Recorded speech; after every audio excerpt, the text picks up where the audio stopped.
Are you ready? We are ready, and here I'll play a little bit of this.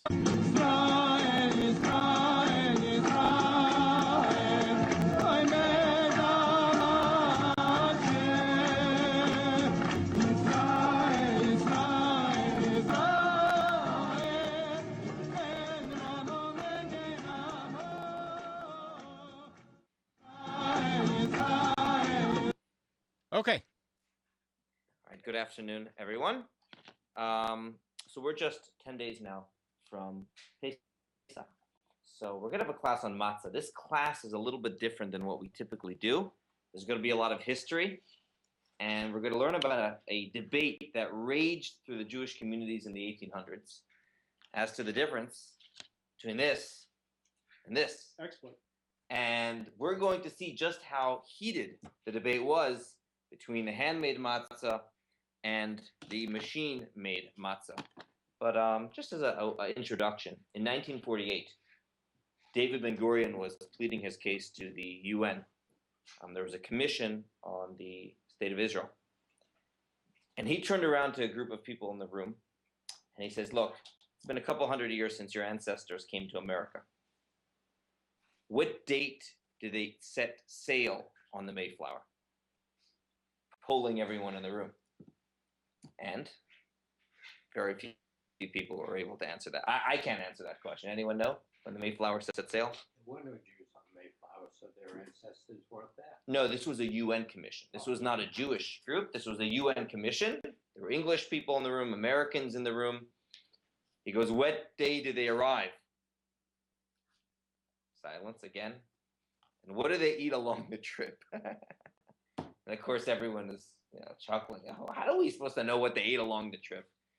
So he turns around to everyone in the room and you say, everyone here asks what the Jewish connection to the land of Israel is. Let me tell you, it wasn't 300 years ago, but 3,300 years ago. We left Egypt. And I can tell you exactly what date they left. It was on the 15th day of Nisan in the year 2448. I can tell you what they ate along the way. They ate matzah, and a lot of it. I can tell you what day they arrived in Israel. We know they left on a Thursday. He says that is our connection to the land of Israel. And it's something amazing to think of when you sit down at the Pesach Seder, just how detailed the story is and how we've been saying the exact same thing. Parents to children for 3,300 years. And of course, in his little question, he asked, what did they eat along the way? The answer is matzah. What many people don't know is if you ask people, why do we eat matzah? The answer I always hear is because the dough didn't have enough time to rise. But if you actually look in the biblical story, that's only part 2. What is part 1? They were instructed to eat matzah the night before they left. The very first Passover Seder happened while they were still in Egypt. And that night, they were instructed to eat matzah. So there was actually a divine command to eat matzah even before the next day came about, where they baked the bread and didn't have enough time to rise, so on and so forth. So just a little interesting tidbit over there. So for thousands of years, we've eaten matzah as a people. The Torah lays it out for us. We'll begin with text 1, page 242. And why don't you begin, Richard? Yeah, okay. For 7 days you shall eat unleavened cakes. And that means matzah. That is the translation they will give as unleavened cakes. For 7 days eat matzah. But on the preceding day you shall clear away all leaven from your houses. For whoever eats leaven from the first day until the 7th day, that soul shall be cut off from Israel. Ooh. And on the first day there shall be a holy convocation. And on the 7th day you shall have a holy convocation. No work may be performed on them, but what is eaten by any soul, that alone may be performed for you. And you shall watch over the unleavened cakes, for on this very day I have taken your legions out of the land of Egypt, and you shall observe this day throughout your generations as an everlasting statute. In the first month, on the 14th day of the month in the evening, you shall eat unleavened cakes until the 21st day of the month in the evening. Okay. So the Torah lays out the details of Pesach even before the story happened. Even before the people were free, while they were still slaves in Egypt, they were told then, y'all are going to be having this 7-day holiday. You're going to be eating matzah for 7 days. And on the day before the 7-day holiday, you have to get rid of all leavened product from your home. Okay. Now, before we get into our discussion, our main discussion today, which is the difference between machine-made matzah and hand matzah, I should say that there's another discussion as well. You'll often buy machine matzah that will actually say on it, not for Passover use. So that's the first thing to note. So that's not even in our discussion today. There's many matzah, and this is actually not for Passover use. It was not made in an environment in which it doesn't become leaven. And we're going to talk later today, why in heaven's name did they start producing matzah that wasn't for Passover? We're going to get there today. How did that begin? That matzah was made for times other than Pesach. But many of the grocery store aisles that are stocked year-round with matzah, it will actually say not for Passover use. You will not see that OUP on it. Okay. Now, within matzah that is kosher for Passover, we're today going to talk about the difference in those that are made by hand and machine, but there's another difference as well, which we're not even going to get into, and that is shmura matzah or not, okay? Because technically speaking, you could have machine-made shmura matzah. And technically speaking, you could have handmade non-shmura matzah. Usually those two things don't happen. Normally, the machine matzah is non-shmura matzah, and the hand matzah is shmura matzah. Now, what is the difference between shmura matzah and non-shmura matzah? Anyone know? Intent, kavanah. What? How is what? Okay, so one of them is kavanah. We're going to touch upon that later on. Matzah has to be made with the intent on it being used for the Passover Seder. So shmura matzah has kavanah, intent. While they're producing it, there is the intent that this is for the mitzvah. Okay. Correct. So there's an intent involved in that. And one of the questions we'll have later on is, does that work with a machine? But I don't want to even get into the machine yet. The first thing is kavanah. And B is, as you said, there's more watching involved. Literally, the word shmura means to watch. Any item can be made kosher for Passover if you ensure that its production is done with no leavening. But shmura matzah, the watching happens from an earlier time. The watching doesn't just happen from the time the dough is made. The watching happens from the time the grain is harvested. So already from the harvesting, they make sure that that grain does not come in touch with moisture. And the reason for that actually is, what is the riskiest item that we eat on Pesach? Matzah. Matzah, because it could. It could be. Everything else is not risky, right? I mean, you eat your potatoes, you eat your meat, you eat your vegetables. The riskiest item that you eat is matzah, because matzah, one little thing goes wrong, matzah could become chametz. So matzah needs far more supervision than any other item that just has an OUP on it, kosher for Passover. I mean, sugar, spices, potato chips. Potato chips aren't made in a setting in which there's wheat around. But the difference between matzah and chametz is very, very small. So that is why extra care has to be made for matzah, and that is the difference between shmura matzah and non-shmura matzah. So I just want to put that on the side. The rest of the class, we're going to talk about handmade matzah versus machine-made matzah, assuming that both are shmura. Though technically speaking, you could have you could have handmade, but it's not shmura.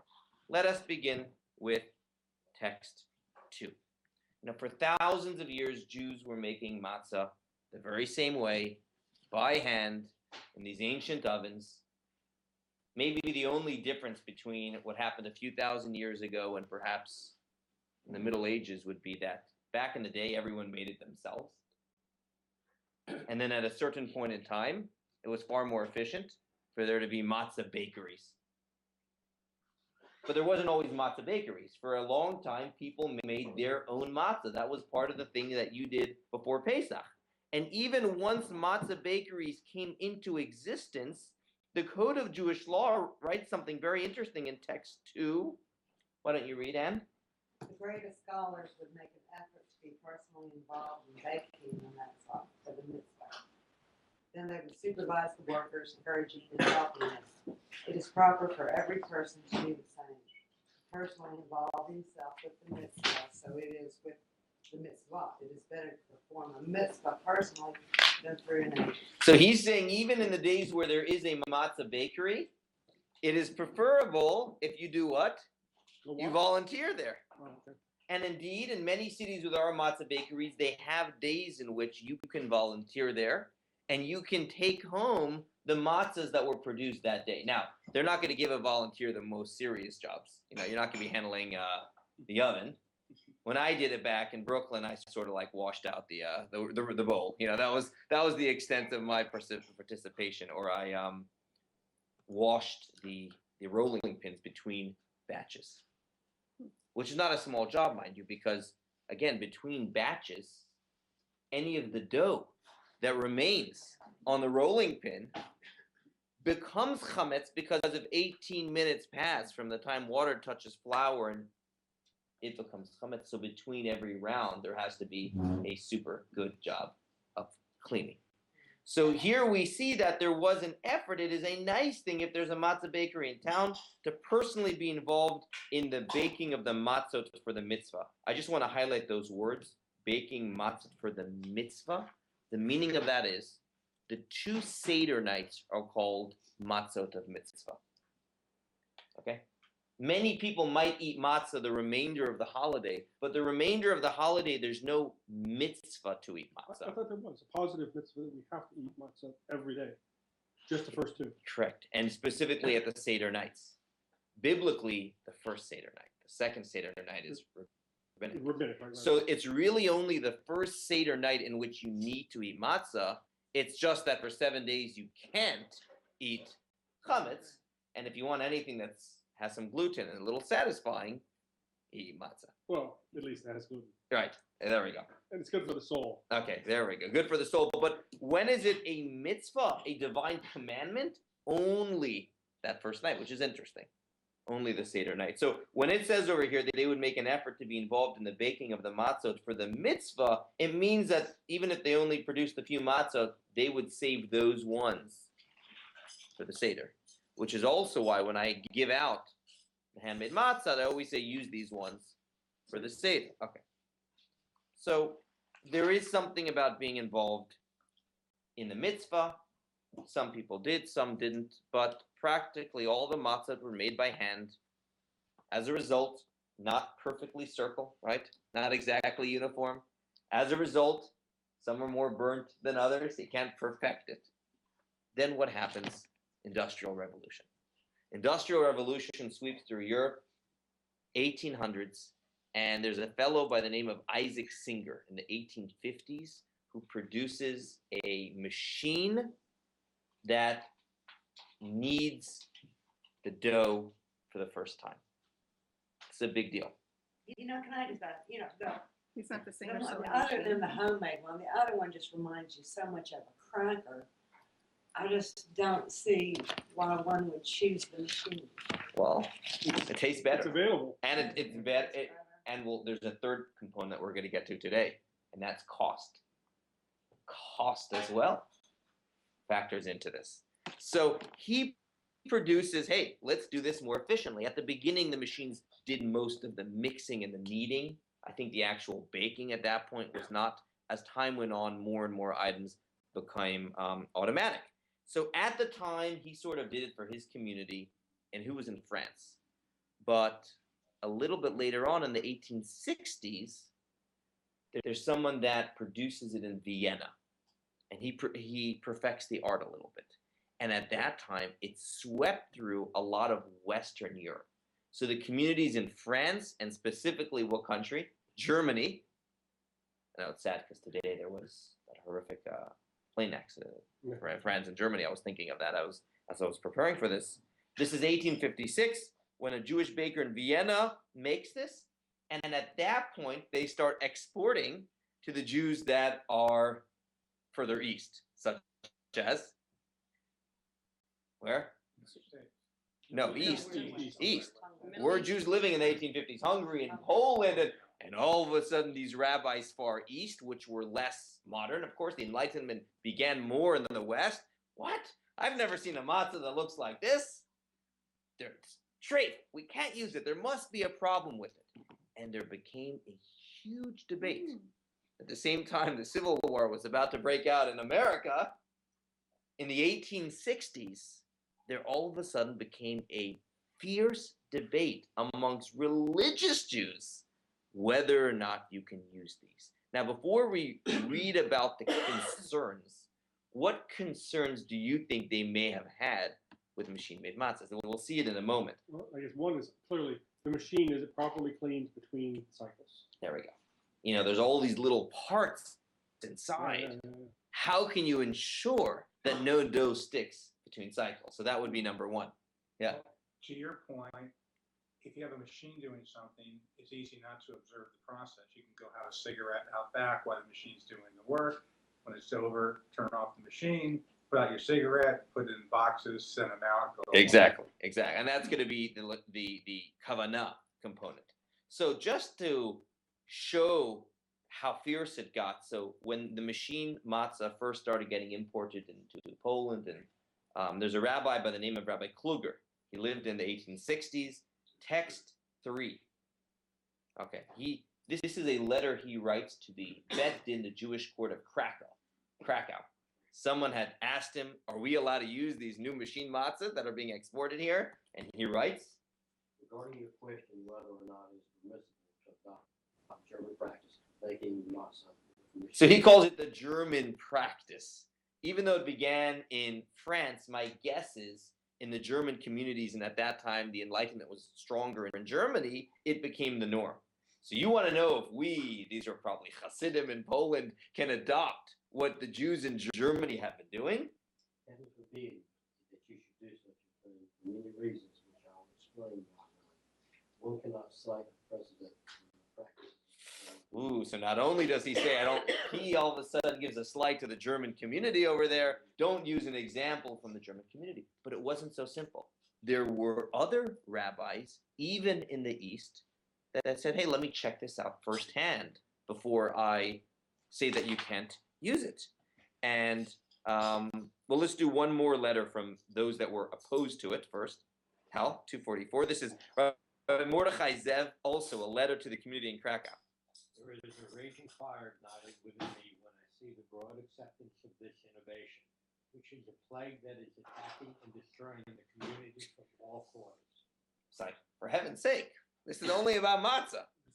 Yeah, You're right? there's some hyperbole here. Right. But later I'm going to really, later at the end I want to reflect. Why was this so fierce? This is matzah for Pesach. They're writing like, Yeah. Oh, well, I wonder if there's also some loss of employment. ooh. Ooh. That's a Good idea. So these are all points that are going to be brought up. I find this very interesting, putting ourselves in the minds of Jews in the 1800s when changes were happening throughout Europe.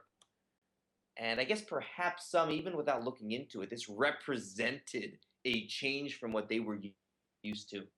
And they got very nervous. Yeah, the threat of modernity. Correct. And others, and this is a rabbi in a Polish town of Lvov. Is that how you pronounce it? Lvov? Oh, Lvov. Thank you.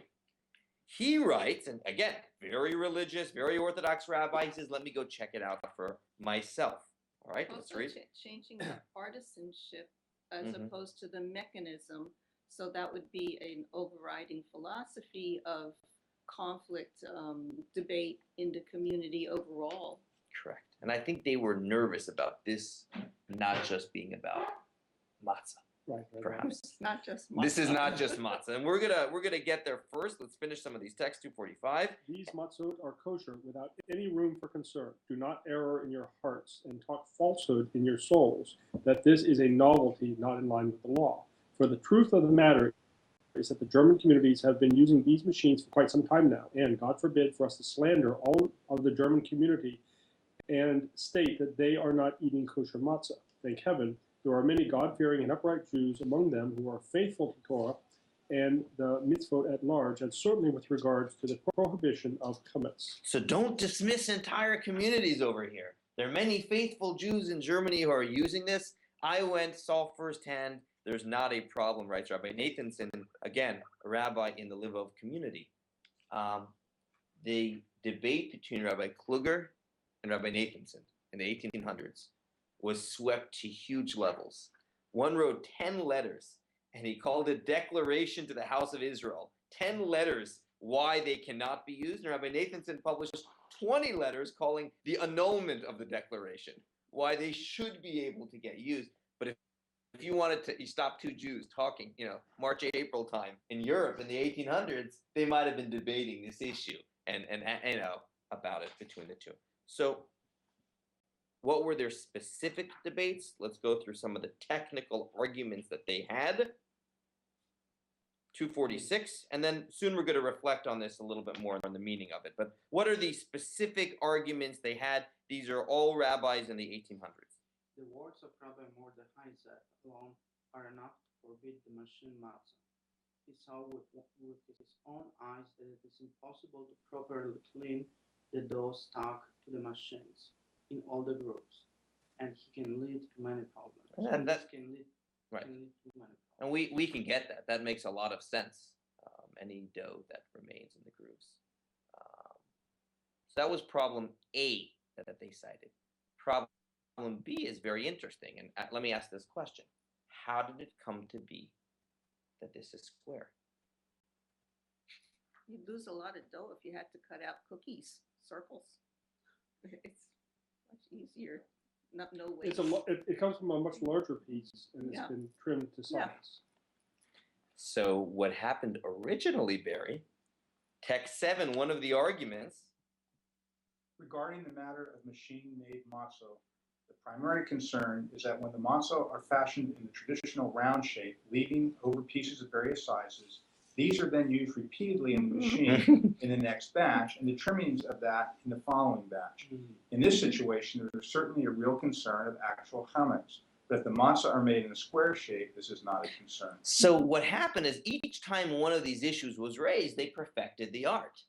So that's how it switched to the square shape. As they also found a very good way to obviously clean the machines between batches. Here is actually the one text I found from one of the Chabad Rebbes in the 1800s. The fifth Chabad Rebbe, he cites another concern. Do you mind reading? In addition to the other concerns, I heard a number of years ago from Rabbi Yisroel that he was told by a God-fearing and expert chemist that according to chemistry, as soon as the dough touches the metal of the wheels of the machine, it is immediately ferments. So there was something about the heat that normally we have 18 minutes for the dough not to rise. However, those 18 minutes, there's some rules what you have to do during those 18 minutes. One of them is you have to keep on touching it and beating it. You don't let it sit. They also, before they put it, they bake it, they'll always puncture holes in it. Every matzah has holes. Well, that's for quick cooking. Yeah. Oh, quick cooking? Yeah. Interesting. I didn't notice It would that. increase the surface area. Right, and also pops in the air bubbles. Interesting. I didn't realize there's a practical dimension. I always thought it had to do with not becoming chametz. Interesting. Well, It does. it might be That's- related. It might be related, but it has a very practical component. Because otherwise you end up, with a little rise and you end up with a pita. Pita. Yeah. Which, is round. And I it's coming see. out of the I pita. see. Interesting. So that helps it. Now, so he writes, though, all the holes and the beating, that happens at a later point. But what happens if the dough is being mixed by these machines that they themselves are hot? Maybe there could be some fermenting earlier on. And that was the text that one of the Chabad Rebbes raised. And finally, text 9.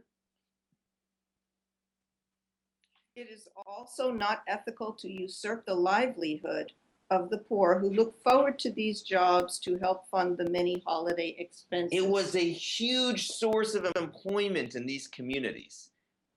Even today, the larger matzah bakeries start producing it months in advance. And I know when you eat, you can always tell the difference between the December batch and the April batch when it was baked. So there are people that, for 5-6 months of the year, rely on this for their livelihood.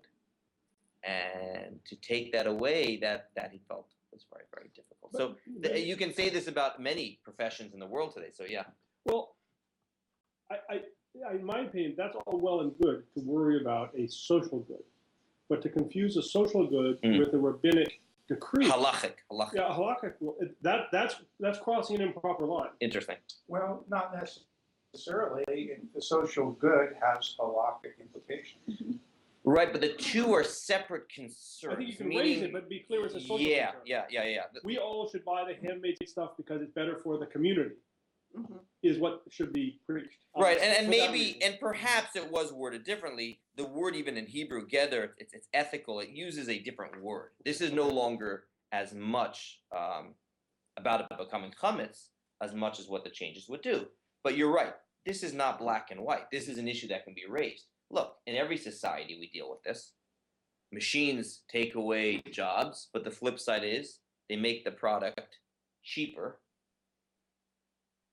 So how do societies deal with that as well? Yeah. Walmart comes in, takes away all small business jobs to provide cheaper goods for people who lost their jobs. Right. I mean, Who Yeah. can't afford it. they can't afford it. Right. So that's right. So it's interesting how this was debated even as long back as Matzah. And the class here sort of just mentioned little text from all over. I would be very interested to hear what the arguments were for and against that last issue at that time. But hey, I just got this matzah at a self-checkout counter. Right. Same idea. Right? Same idea over there. Now this is another interesting concern. This is more halachic. But 249, Richard? I have been, I have been a rabbi overseeing the fulfillment of the law for over 50 years now, thank God. And there has never been a year during which whole kernels and bits of wheat were not found in the matzah. This is not discernible when the dough is whole and is only found later while workers roll the dough. If matzah will be produced by machine, who will feel the dough and thereby notice the stray kernel? Interesting. Are stray kernels a problem? Yeah, because the concern then is if they don't get baked through the process, then they're now at your Seder table. Now what happens? They're absorbing liquid from the air. Correct. So you dip it in your soup, you dip the matzah in your soup, or so you have actual flour or kernels at your meal. The danger is that it can become chametz at any other point, and it actually becomes chametz on Passover itself. That would be the problem with the stray kernels. Now, Once something is fully baked, it can't ever become chametz again, and that is why we have what's called matzah meal, right? Matzah meal is you take matzah, you grind it up. Afterwards, you can do whatever you want with it halachically because it already went through the cycle. If, however, you did matzah meal, you made matzah meal, but there was actual little bits of kernel still left, you got a big problem over here. Everyone get that? Because you have actual flour mixing with water. When they bake the Passover cakes, they don't worry about the 18 minutes. They're baked Right. normally. So that is why the little pot of flour are. So these were the issues that they raised. And what ended up happening over time is that they perfected each of these issues. They found the machines got better. The machines, people argued, actually had a better chance of not being chametz than people. That was the argument back. People can make mistakes. Machines cannot. So each one of these issues, whether it comes to the stray kernels, whether it comes to the heat, whether it comes to dough getting stuck, all of those issues were resolved. And that is why today, these are not the issues that people raise. Rather, what is it? The last issue. And we're going to go to that on page 250. Now, I think we should also recognize there was likely, beyond the halachic issues, just a cultural change that people were not comfortable with. I know how I baked matzah and the way my bubby made matzah and the way my bubby's bubby made matzah. And this is the way Jews made matzah when they left Egypt. And especially at a time when so many other elements of Judaism were being modernized. Yeah, I know. So I think that there was a fear of the change that they very much associated this change with other changes going on in the world and saw it as a, crossing a certain line that they felt could spin out of control. Yeah. How influential was the seventh Lubavitch Rabbi Schneerson in getting Orthodox Jews to accept modernity? It seems that he was very accepting of modern technology and science, and that might have been his bias because he was trained as an engineer. But was he really important in that, or did it just kind of evolve without any direction from his leader? I think, we're now talking in the 20th century, 150 years later. Sure. And we now can see how modernity is not a threat, but on the contrary, Judaism is best lived with freedom and best lived through modernity. To rewind 150 years earlier, it was much more challenging to be able to say that. But going to your question, that was one of the major themes of the Rebbe's talks. Throughout the years, one of the major themes of the Rebbe's talks is how technology should be utilized, as we're doing right now, teaching a Torah class, right? Whether it was the computer, whether there was radio or television or computers or anything else, the Rebbe would constantly say that if these things are being developed, it means that they can be put to good. We don't have to be afraid of it. We just have to be in charge of it. It can't control us. And I think that's really one of the beauties in this whole debate. Before we go any further, what I find beautiful about the debate might be this. There were many people that said, let's not confuse modernity with the halacha. We can find a way to make machine-made matzah that adhere to every part of our tradition, and there's no longer a halachic concern. In a way, what are they? We have this, we said, a very fierce argument going on. We might laugh at that. What were they so caught up with? There's a beauty to it. They were so passionate about their Judaism. Matzah to them wasn't a cultural food that we eat. What was it? It was a divine directive. And there's a clear way in halacha that we are in Jewish law that we are supposed to eat matzah. And they felt so strongly about it has to be done right, to the point where they really debated because they cared. This would be what we called a machloket l'shem shamayim, an argument for the sake of heaven. This wasn't an argument for the sake of politics or an argument for the sake of just being divisive.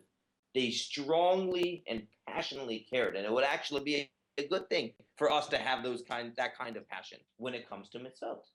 So one side of it saw a change coming to Judaism. We can't have it at all. And the other side said, no, wait a minute. This can be utilized for the good. This can bring down the cost of matzot. You're right. Those 5 concerns are valid concerns. Let's not be afraid of it. Let's deal with them.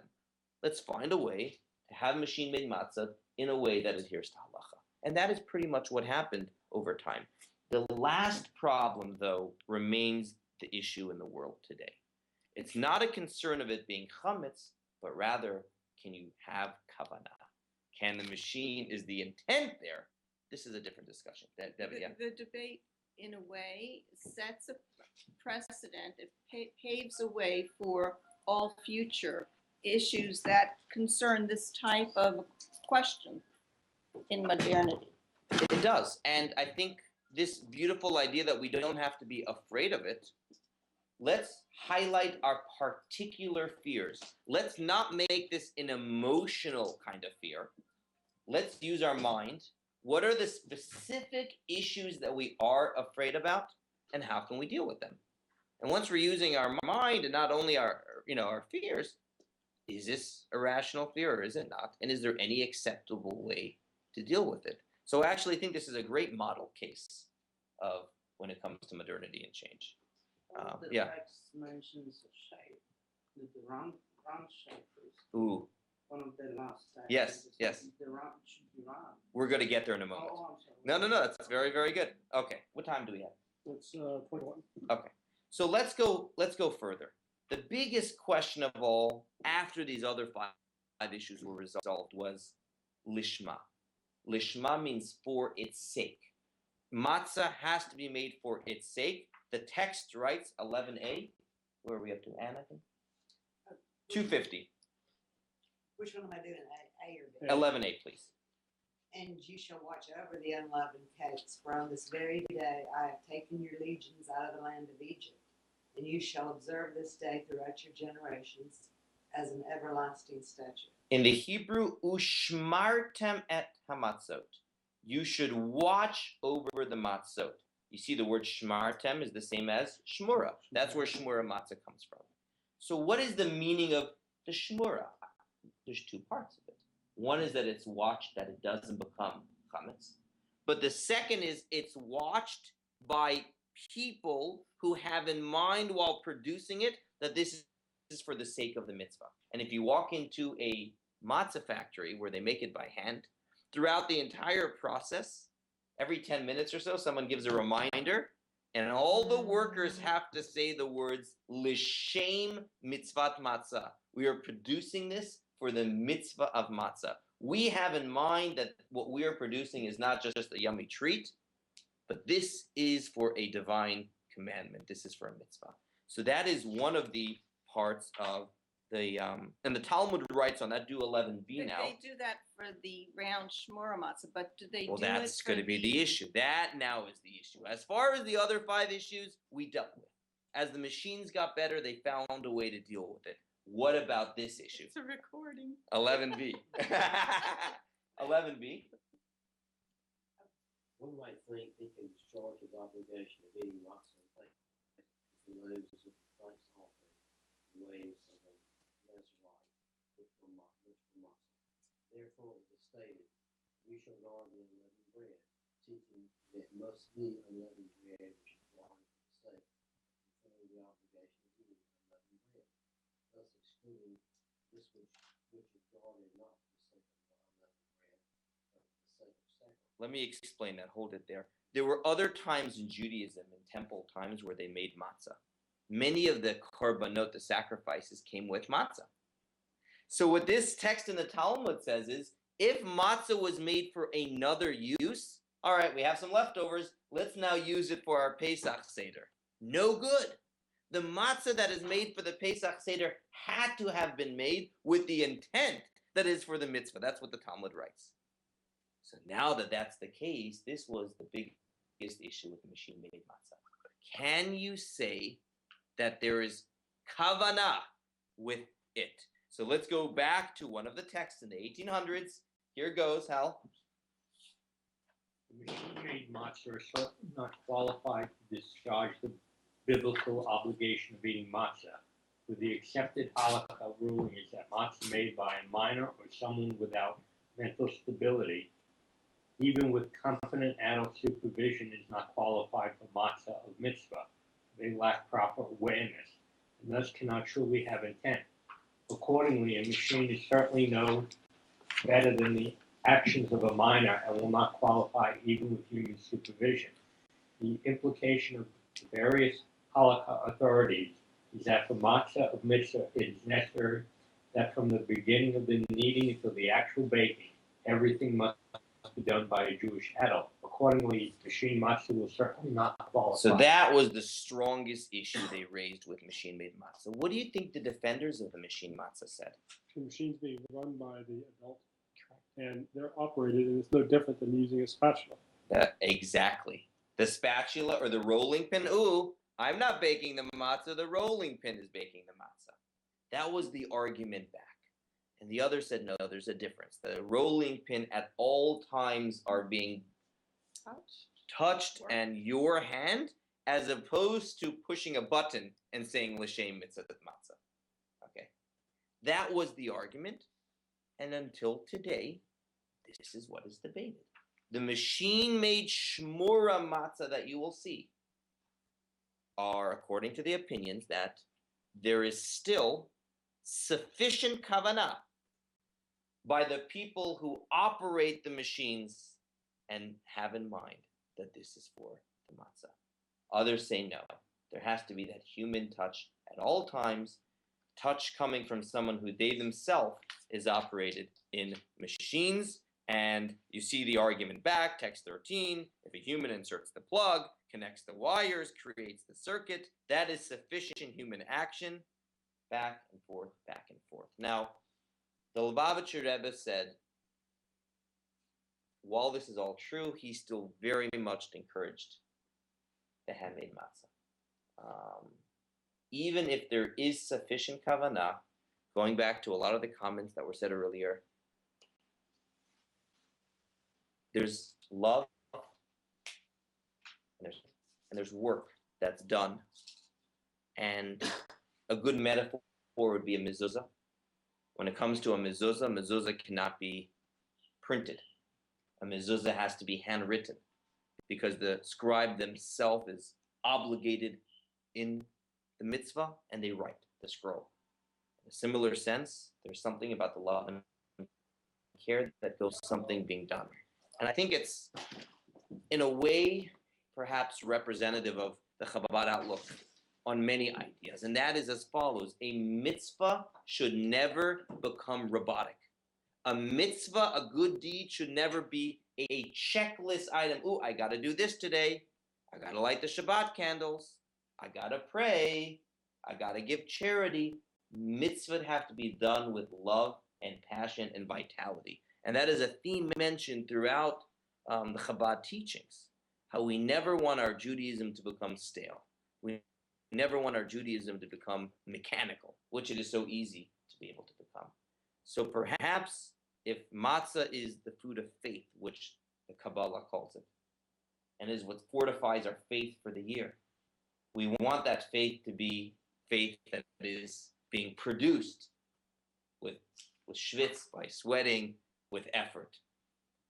There's a beauty to mitzvahs being done with toil and work. It doesn't mean you're specifically supposed to look for a non-efficient way to do a mitzvah. But I always think a good question to ask ourselves in life is, when do I sweat? When do I work really hard? So the answer might be exercise. The answer might be pressure, a deadline, a work, stress. So this challenges us to say, guess what? Mitzvah should be those things that we stress over, not stress, toil over. There's something very, very beautiful about running to do a good deed and physically getting tired in the process. Or in this case, baking the matzah, which is a very, very difficult task. Now, let me just finish by saying that this was all the 1800s. At the way end of the 19th century, there was a man by the name, in 1886, a man by the name of Rabbi Abramson was trying to escape Russia. He was actually conscripted into the Russian army, and he was trying to get out of it. And he managed to get a hold of a passport of someone that passed away, and he came to America under someone else's passport, and he assumed a new name, Dover Manischewitz. He moved to Cincinnati, and he began as a ritual slaughter, a shochet in Cincinnati, and a little peddler. As time went on, it was before Passover, and no one was baking matzah in Cincinnati, so he made a little homemade matzah factory. But then some non-Jews found out about the matzah. And Cincinnati at that point in history was a crossroads to the west. Late 1800s, many people going. I don't know if it was the California gold rush or what was going on. People were traveling west. And they realized that the matzah is a great form of food that lasts for a long time. Doesn't get any more stale. It doesn't get any more stale Doesn't get old. and fills you up. So what happened is he produces this little factory, bakery, and the demand is huge.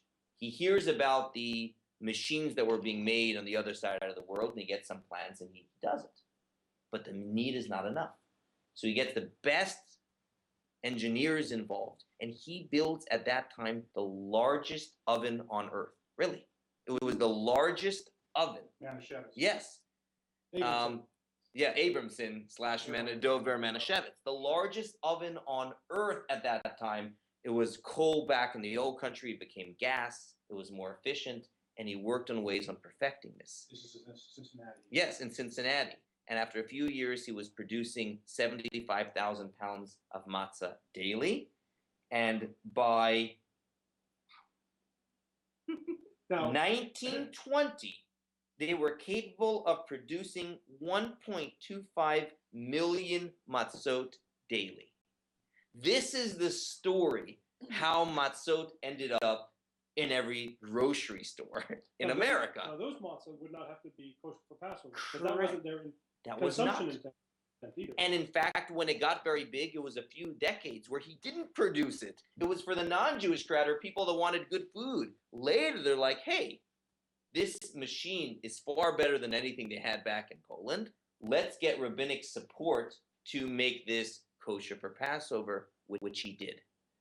Part of the reasons why a lot of people lent their support is he was able to put out a little box. We know it costs $2-3 today, the Manischewitz is. And it vastly improved the price.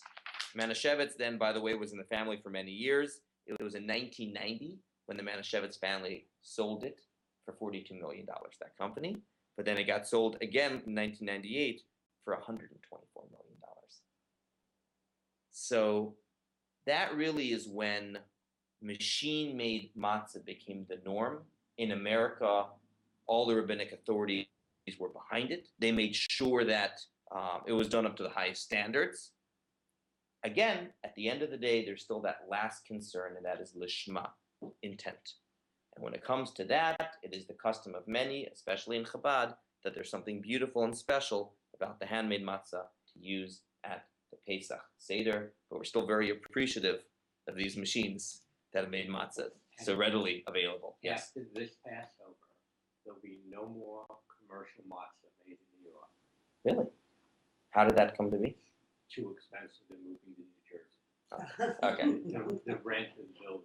Right.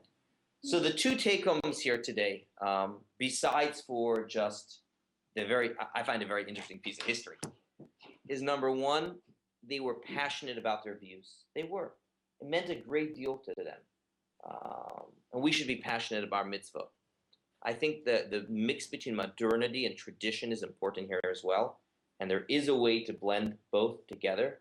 We can't have the irrational fears. We have to be rational. What are our specific fears and how can we deal with it accordingly? And often what we'll find out is if we utilize the technology properly, not only is it not a contradiction to what we're trying to accomplish, but it can actually do an even better job of what we're trying to accomplish if we do it in a mindful way. And the last piece, of course, is that mitzvot should be done with love and passion and should never be mechanical, which perhaps might be one of the reasons why we have such an emphasis in Chabad on the handmade matzah. I did skip that text, Jersey, that you pointed out to. It calls it, the Bible calls matzot unleavened cakes, ugot, uga.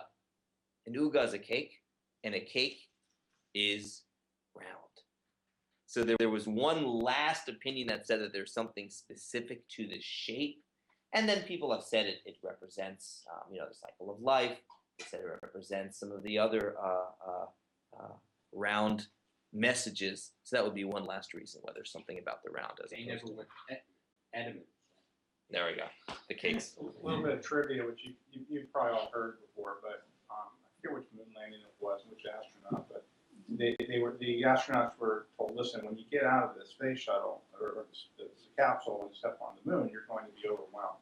And we're recording this, so really you need to be aware that of not using swear words or curse words, because everybody's going to hear your word. And it was, and so one of the astronauts who actually was there, it was a popular advertising slogan for Manischewitz in the 60s and 70s. So he gets out of he's walking on the moon, and the first thing he says is, "Man, oh, Manischewitz." Wow, that's funny. All right. So do you want to formally close open to the public, open to the world? Absolutely. Debbie, why don't you give some closing remarks over here? Well, we didn't formally introduce Rabbi Yisroel Cotlar of Cary, North Carolina, has a wonderful community and wanted to open. I introduced this as spreading the good word out into the world, and you're welcome to ask questions of Ask the Rabbi. Absolutely. And anything else you want? People can always email questions afterwards as well, or they can ask them. Sure, now. they can. And we will let you know this is on nissancommunications.com if you ever want to bring up the archives, which will be accumulating over time. And we want to thank the producer, Amnon Nissan, for helping us make this a reality during this season of miracles. Thank you, Amnon. You're welcome. Fantastic. Okay. I did my mitzvah for the day. All right. Before everyone goes, I want to make sure that I give, if you didn't get last week, handmade shmar matzah to use for the Seder after we've had an entire discussion about it. Yeah, we have. Thank you, Amnon.